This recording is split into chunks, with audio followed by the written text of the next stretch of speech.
Joint family. रोशनी, अब तेरी शादी की उम्र हो चुकी है, सब तेरे लिए लड़का देख रहे हैं और तू है कि 8-9 बजे बिस्तर से उठ रही है। मम्मी, क्या आप भी सुबह सुबह ज्ञान दे रही हो? सोने तो दो कम से कम। क्या करें, अब तेरी हरकतें ही ऐसी हैं। चल अब बिस्तर छोड़ और मेरे साथ खाना बनाना सीख। ना, मैं नहीं बना रही खाना वाना। आप प्लीज जाइए ना यहाँ से। रोशनी की बातों से निराश होकर निशा वहाँ से चली जाती है। निशा, तुम रोशनी को घर का कामकाज क्यों नहीं सिखाती? अगर यही हाल रहा फिर तो 2 दिन में उसके ससुराल वाले उसे यहाँ छोड़कर चल देंगे। मैं तो बहुत कोशिश करती हूँ उसे घर की जिम्मेदारियाँ सिखाने की, लेकिन वो मेरी सुने तब ना। आप तो जानते ही हैं ना कि वो कितनी जिद्दी है।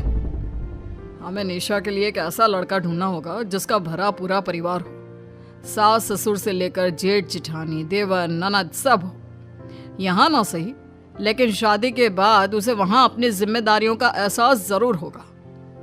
कुछ दिनों के बाद रोशनी का परिवार उसके लिए लड़का देखना शुरू कर देता है और एक दिन चिराग नाम का लड़का रोशनी को देखने अपने परिवार के साथ उसके घर पहुंच जाता है।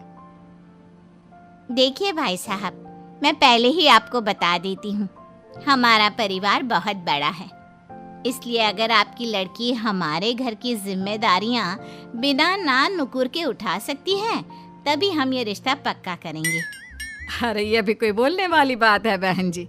हमारी रोशनी आपके पूरे परिवार को बैठे बैठे खिला सकती है, इतनी जिम्मेदार है मेरी बेटी। अगर ऐसी बात है फिर तो हमें इस रिश्ते से कोई आपत्ति नहीं है। तो फिर चट मंगनी पट ब्याह के बारे में क्या ख्याल है? हाँ बिल्कुल, शादी में देर किस बात की, 3 हफ्ते बाद ही शादी का शुभ योग है। अगर आपको कोई दिक्कत ना हो तो हम इनकी शादी भी 3 हफ्ते बाद ही करा देते हैं। अरे हमें इसमें कोई परेशानी नहीं है। इस तरह दोनों परिवारों में शादी की तैयारियां शुरू हो जाती है और कुछ ही दिनों बाद रोशनी की शादी चिराग से करा दी जाती है। शादी के बाद, बहू इनसे मिलो, ये है तुम्हारी दादी सास, ये बड़ी सास और बड़े ससुर, ये तुम्हारे जेठ, ये जेठानी, ये दोनों तुम्हारे देवर और ये इस परिवार की सबसे छोटी बेटी सिमरन, यानी कि तुम्हारी ननद है। परिवार में इतने सारे लोगों को देखकर रोशनी का सर चकरा जाता है। वो अपना सर पकड़ लेती है और मन ही मन सोचने लगती है, हे भगवान, ये किस जन्म का बदला लिया है आपने मुझसे? मैंने क्या बिगाड़ा था आपका जो आपने मुझे ऐसा परिवार दिया? बेटा, किस सोच में पड़ गई तुम? और कितने लोग हैं आपके परिवार में? बस हम इतने ही लोग हैं बेटा, ज्यादा लंबा परिवार नहीं है हमारा। अब इससे लंबा और कितना बड़ा परिवार होगा आपका? ये ससुराल कम चिड़ियाघर ज्यादा लग रहा है। कुछ कहा क्या तुमने बेटा? नहीं मम्मी जी, वो मैं बहुत थक गई हूँ, तो क्या अब मैं सोने जा सकती हूँ? हाँ क्यों नहीं बहू। चिराग, बहू को अंदर कमरे में लेकर जा। जी माँ। चिराग रोशनी को अंदर कमरे में लेकर जाता है। चिराग, मुझे यहाँ नहीं रहना, मुझे अलग रहना है। ये तुम क्या बोल रही हो रोशनी? अभी तो आई हो तुम और अभी अलग होने की बात कर रही हो। परिवार वालों को पता चलेगा तो कितने दुखी होंगे वो लोग। मुझे नहीं मतलब किसी से, और इसे तुम परिवार कहते हो? ये परिवार कम कोई गली मोहल्ला ज्यादा लग रहा है। रोशनी, अभी तुम नई हो इस परिवार में, इसलिए शायद तुम्हें ऐसा लग रहा है। कुछ दिन में आदत हो जाएगी तुम्हें। चिराग की बात सुनकर रोशनी अपना सर पकड़ लेती है। आपको समझाना तो दीवार में सर पटकना है। मैं सो रही हूँ, लाइट ऑफ मत करना, मुझे अंधेरे में नींद नहीं आती। इतना बोलकर रोशनी बिस्तर पर लेट जाती है। रोशनी को देखकर चिराग का मुंह खुला का खुला रह जाता है। वो भी पैर पटकते हुए बिस्तर के दूसरे कोने में अपना मुंह मोड़कर सो जाता है। अगले दिन, देवरानी जी, आप उठ भी जाइए, सुबह के 6 बज चुके हैं।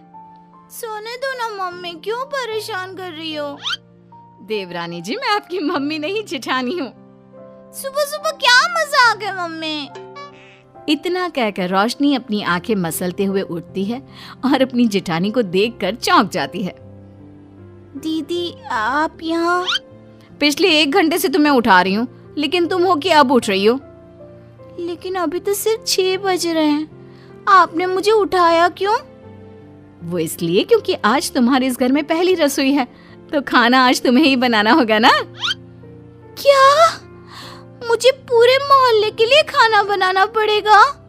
नहीं रोशनी, तुम्हें पूरे मोहल्ले के लिए नहीं, सिर्फ परिवार के लोगों के लिए ही खाना बनाना है।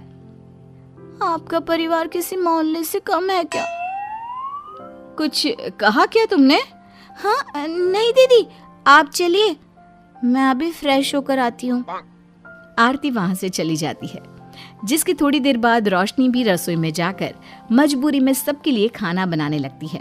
पूरे 2 घंटे मेहनत करने के बाद उसका खाना बनकर तैयार होता है। वाह बहू, खाना तो बड़ा स्वाद बना है।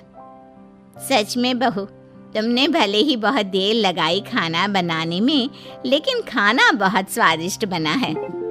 आपके हाथों में तो जादू है देवरानी जी। मैं तो कहती हूँ अब से रोज आप ही खाना बनाया कीजिए, क्यों मम्मी जी? हाँ हाँ बेटा, बिल्कुल ठीक कहा तुमने। रोशनी, आज से रोज तुम ही खाना बनाना। ये सुनकर रोशनी चौंक जाती है। खाना खाने के बाद सभी लोग रोशनी को शगुन का नेक देते हैं और फिर अपने अपने रूम में चले जाते हैं। क्या यार रोशनी, इतना टेस्टी खाना बनाना जरूरी था क्या? अब फंस गई ना तू।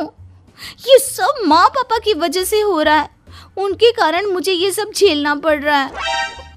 रोशनी गुस्से में अपने रूम में जाती है और अपनी माँ को फोन मिलाती है। मम्मी, मैं आपको कभी माफ नहीं करूंगी। आपने जानबूझकर मुझे इतने बड़े परिवार में भेजा है, जहाँ मुझे सांस लेने की भी फुर्सत नहीं है। हमने ये सब इसलिए किया ताकि तू अपनी जिम्मेदारियां निभाना सीखे। अब मायके की तरह ससुराल में भी अपनी जिम्मेदारियों से मुंह मत मोड़ लेना। मुझे नहीं रहना माँ यहाँ। इस घर में जितने लोग हैं उतने तो हमारे गली मोहल्ले में भी नहीं थे। माँ, मैं आपसे आपकी सारी बातें मानूंगी, पर प्लीज मुझे यहाँ से ले जाइए। बिल्कुल नहीं, अब से वही तेरा सब कुछ है।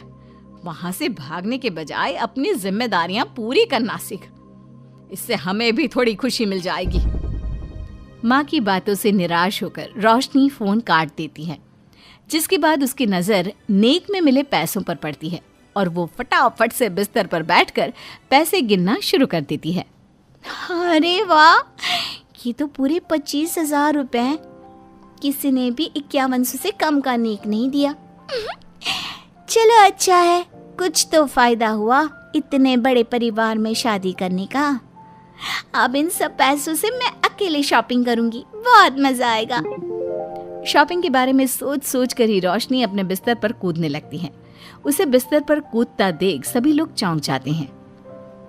भाभी, आप ऐसे क्यों उछल रही हो? छोटी बच्ची हो क्या? अपनी ननद की बात सुनकर रोशनी का मुंह खुला का खुला रह जाता है। थोड़ी देर बाद रोशनी घर में बिना बताए शॉपिंग के लिए निकल जाती है और शगुन में मिले पूरे पैसों को शॉपिंग में उड़ा देती है। शाम में, देवरानी जी कहाँ गई थी आप?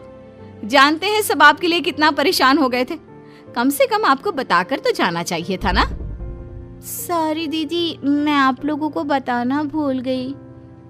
वैसे इतने सारे बैग किस चीज के हैं? तुम शॉपिंग करने गई थी क्या? हाँ दीदी, वो आज नेक में इतने सारे पैसे मिले थे ना, तो मैंने सोचा क्यों ना मैं उन पैसों की शॉपिंग ही कर लूं। अरे वाह, ये तो बहुत अच्छा सोचा तुमने। मम्मी, पापा, सिमरन, देवर जी, सब बाहर आइए। देखिए रोशनी हम सब के लिए क्या लाई है। रोशनी कुछ समझती उससे पहले ही वहाँ सब लोग आ जाते हैं। क्या हुआ आरती बहू, क्यों चिल्ला रही हो? अरे देखिए ना माँ, रोशनी हमारे लिए शॉपिंग करके आई है। वो देखिए, रोशनी हम सब के लिए कितने कपड़े लेकर आई है। आरती की बात सुनकर रोशनी के पैरों तले जमीन खिसक जाती है। उसके मुंह से एक शब्द तक नहीं निकलता। सच में भाभी, आप कितनी अच्छी हो। बेटा, हम सबके लिए तुझे खरीदारी करने की क्या जरूरत थी? अभी तेरी नई नई शादी हुई है, तुझे अपने लिए लेना चाहिए था ना।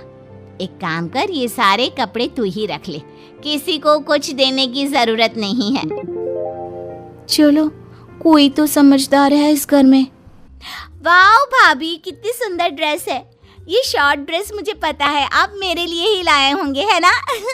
इसे मैं रख लेती हूँ। माँ, रोशनी इतने प्यार से सबके लिए कपड़े लेकर आई है, हमें मना नहीं करना चाहिए। तू सही बोल रही है बेटा, उसका मन रखने के लिए मैं ले लेती हूँ 1-2 साड़ियाँ। रोशनी झूठी मुस्कान लिए खड़े होकर सब देखती रहती है। देखते ही देखते उसके लाए सारे कपड़े घर वाले आपस में बांट लेते हैं और अब सिर्फ एक रुमाल को छोड़कर उसके पास कुछ नहीं बचता। अब ये रुमाल भी क्यों छोड़ा, इसे भी ले ही लेते। इतने में ही सिमरन रोशनी को आवाज देती है। भाभी, वो गलती से रुमाल रह गया है, क्या वो मुझे मिल सकता है? रोशनी वो रुमाल भी सिमरन को दे देती है। इतनी मेहनत से मैंने ये सब कुछ लिया था, लेकिन इन लोगों से मेरी खुशी बर्दाश्त नहीं हुई, कुछ भी नहीं छोड़ा। थोड़ी देर बाद रोशनी का पति भी वहां आ जाता है। मैंने सुना है आज तुमने सभी के लिए खरीदारी की है, तुम मेरे लिए कुछ लेकर नहीं आई? बस फिर क्या था, इतना सुनते ही रोशनी का पारा हाई हो जाता है और वो चिराग को घूरने लगती है, जिससे चिराग डर के मारे वहां से खिसक जाता है। हाय रे, फूटी किस्मत मेरी, जो ये जॉइंट फैमिली मेरे मत्थे चढ़ी।